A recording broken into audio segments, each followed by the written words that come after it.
Imagine scuba diving in water so cold it sits just above freezing, with a solid sheet of ice above your head.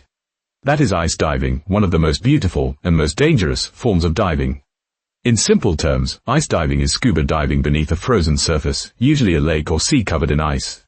And that changes everything, because the ice becomes a ceiling. To get in, divers first cut a hole in the ice, often with ice saws or chainsaws. That single opening becomes the main entrance, and the only easy way out. So how do divers get back? Usually, they stay connected to the hole with a safety line. That line guides them back to the exit if visibility drops or they become disoriented. The water under the ice is brutally cold, often only a few degrees above freezing.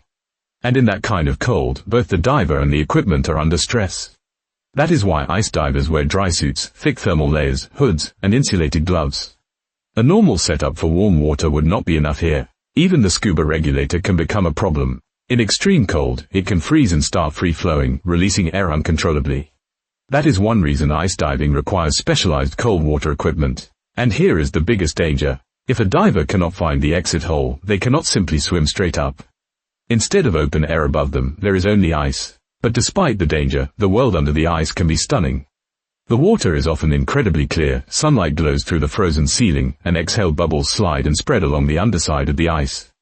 Of course, cold itself is still a serious threat. Staying too long, and body temperature begins to drop. That can reduce concentration, coordination, and eventually become dangerous. So, can anyone try ice diving? Not really. Because of the overhead environment, freezing temperatures, and equipment risks, it requires special training, strict procedures, and a proper support team.